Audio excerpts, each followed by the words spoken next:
Oh, it is a bit chilly in here, I'll tell you that for free. Good morning, everybody. Welcome back to the Morning Bible. Wonderful, as per usual, to have you. Today's a big day. We are going to be, in my Bible at least, at the end of today's passage, we are going to be on the very last page of Luke, which is quite exciting. So you remember yesterday, the women went to the tomb. They went back to sort of take these spices and ointments, to put on Jesus' body, and they discovered that Jesus wasn't there. And so they run back. Well, they don't run back immediately because there are two angels in there instead. These two angels say, "Come on, Jesus has been telling you the whole time he's going to rise again. Weren't you listening?" And these women, it clicks, and so they run back to the disciples and they say, "Look, Jesus has risen." And none of the 11 disciples believe, except for Peter, who runs back to the tomb and he finds the linen cloths that Jesus was wrapped in. He just finds those empty in the tomb and nothing else. And he's like, "Well, where's Jesus gone?" And so that is where we left off yesterday. And so today we are going to have the first kind of encounter that people have with the risen Jesus. So let's jump into it. It says, that very day, so this is still Sunday, first day of the week, that very day, two of the disciples, were going to a village named Emmaus, about 7 miles from Jerusalem.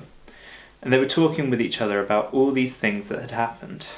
While they were talking and discussing together, Jesus himself drew near and went with them.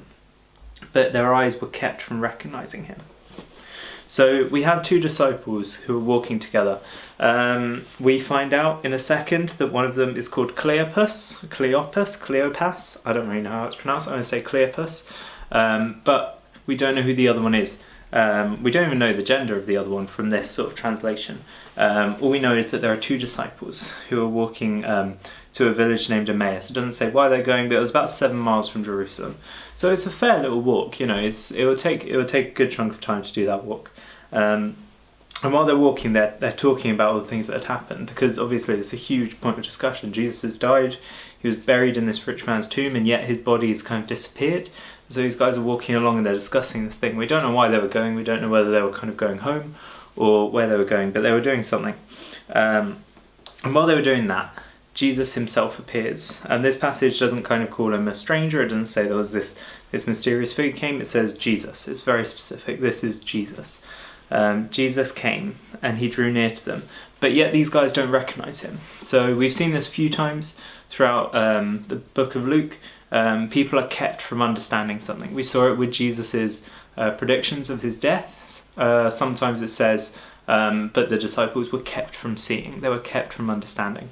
And they sort of hear the words, but they don't know what's being said. And this is another instance of that. These disciples are kept from recognizing Jesus. And there's a specific purpose for that. So let's keep reading. It says, and Jesus said to them, "What is this conversation that you are holding with each other as you walk?" And they stood still, looking sad. Then one of them, named Cleopas, answered him, "Are you the only visitor to Jerusalem who does not know the things that have happened there in these days?" And Jesus said to him, "What things?" And they said to him, "Concerning Jesus of Nazareth, a man who was a prophet, mighty in deed and word before God and all the people, and how our chief priests and rulers delivered him up to be condemned to death and crucified him. But we had hoped that he was the one to redeem Israel. Yes, and besides all this, it's now the 3rd day since these things have happened. Moreover, some women of our company amazed us. They were at the tomb early this morning, and when they did not find his body, they came back, saying that they had seen a vision of angels, who said that he was alive. Some of those who were with us went to the tomb and found it just as the women had said, but him they did not see." So Jesus draws near to these guys and he's like, what are you guys chatting about? He hears that they're talking about him. It's very interesting because they don't recognize Jesus. The account that they give of what's happened to Jesus, what's done, it's a very honest one. It isn't one where they're kind of describing things as they would describe them to someone. They're kind of, it's almost, if you were talking about someone and you didn't know they were in the room, you would give a very kind of open and honest account of that person, which you may not do if they were in the room. Not to say that, you're a bad person and you'd say horrible things about them behind their back and things like that. But when you don't know that you're speaking to someone, you can often be very kind of just open about how you feel about them. And so we see this openness coming through with these guys who are talking. Right from the start they said, Jesus of Nazareth, a man who was a prophet, mighty in deed and in word before God and all the people. So I say he's mighty in word and in deed. So the word that they're referring to is his teachings. A lot of the time, it's about all the lessons Jesus has given these people, about all of the ways he's kind of guided them in scripture.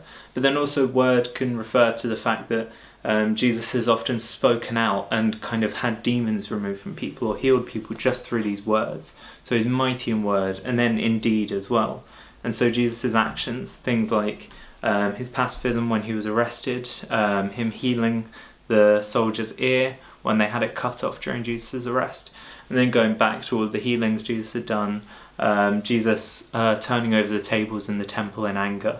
You see all sorts of deeds that Jesus has done, and they say that they are mighty. They're mighty in deed and in word before God and all the people.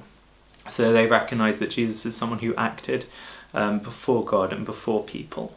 He was someone who didn't sort of hide away his actions from God. He didn't cower from God. He was before God. He did these deeds and these words before God in the presence of God, and in the presence of all these people. But then they say how our chief priests and rulers crucified him to be condemned to death. They recognise that these chief priests are theirs. They're the Jewish leaders and these are Jewish people. So recognise a level of responsibility that they have, that it's their own rulers who have betrayed Jesus. It's Jesus' own people who have betrayed him.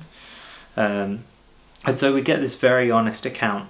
And they sort of run through the tomb with Jesus' body disappearing and things like that. And they sort of finish off saying, well, it was just as the women had said, but they didn't see Jesus there. They didn't see the body.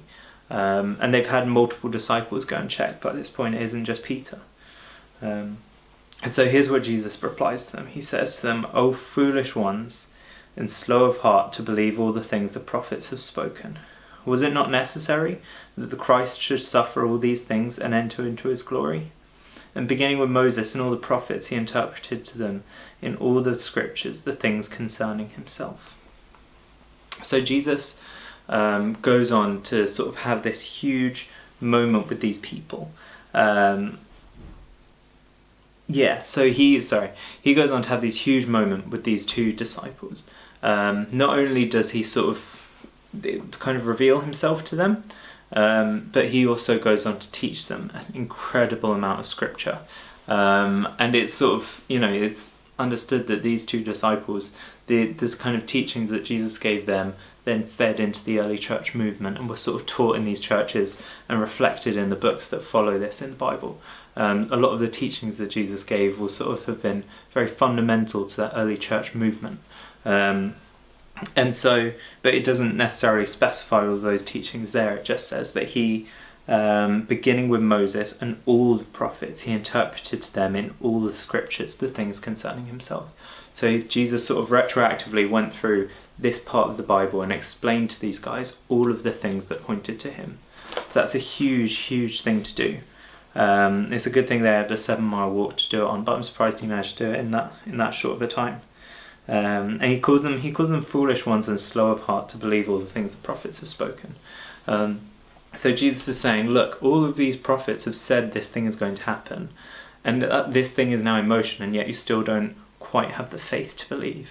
And so even though they're slow of heart to believe, even though they're foolish, even all this stuff, Jesus still teaches them. He still walks with them, and he still kind of shows them this grace and this love. But that's not where this passage ends. There's still a bit more. And so they drew near to the village to which they were going. Jesus acted as if he was going farther, but they urged him strongly, saying, "Stay with us, for it is toward evening, and the day is now far spent." So Jesus went to stay with them. And when he was at the table with them, he took bread, and blessed and broke it, and gave it to them. And their eyes were open, and they recognized him, and he vanished from their sight. So it's only at this point that these guys recognize who Jesus is. Even though he's gone through the whole Bible, sort of all of these scriptures, and explained sort of all this stuff pointing to him, he's given them all these teachings, he's revealed all these things to them, he's called them foolish ones and slow to understand and all these things, it still takes them all this time. They spend a whole evening with him before they realise who he is. And what it is that gives him away is Jesus breaks the bread. So the act that he did on the Last Supper, when they were all sat around for the Passover meal and Jesus broke the bread and gave it to them, and he had the cup of wine that he shared with them, that's what reminds these people who Jesus is. He breaks this bread and they see that in him. They see that, oh, this is Jesus. Their eyes are finally opened.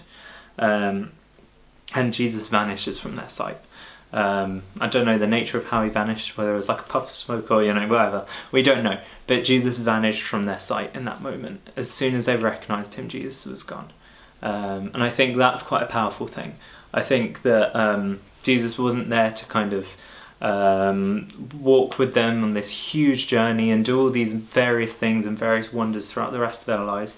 In reality, he was there to spend an afternoon walking with them. He was there to open their eyes. He was there to instill in them that faith and give them that basis of teaching so that they could go out. And then he physically left them. That doesn't mean he spiritually left them. That doesn't mean Jesus has left these guys to figure it all out on their own and just walk into the darkness. He is still there with them. But he was there to build their faith up. He was there when it mattered, to give them this crucial kind of grounding, ready for what life looks like without a physical Jesus walking the earth.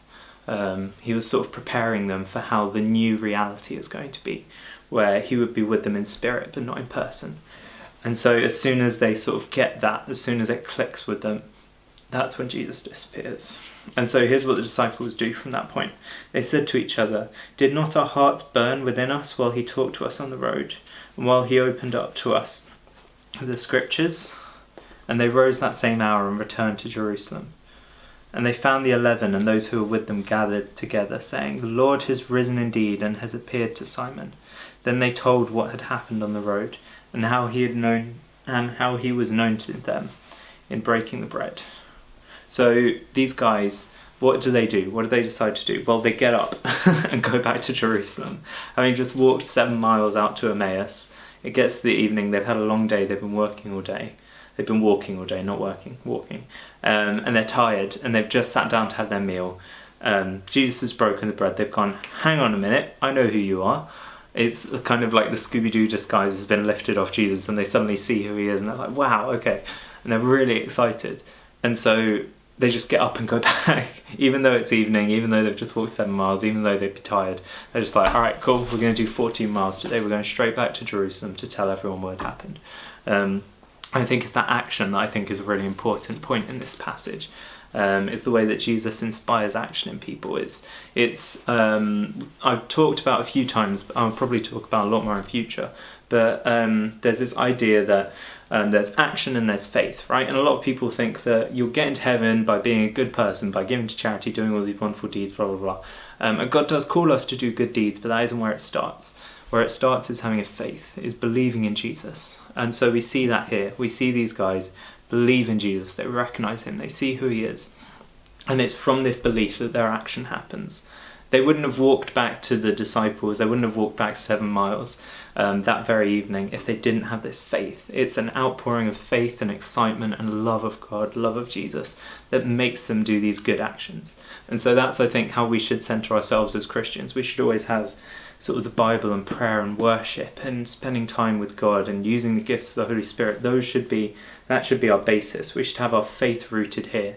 And then from that we should go out and be nice to people and do good things in the community and help out where we can and give to people, but those aren't the goal in themselves. This is our core, and it's the other things that come from the core.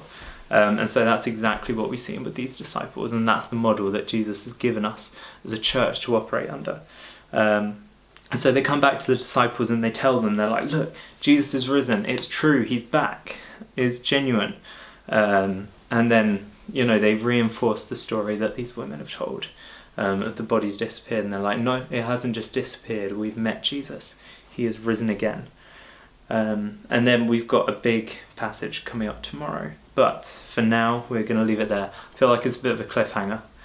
But yeah, tomorrow's passage is a real good one. So hopefully you will have a wonderful day. And I will see you all later. Much love. Bye bye bye.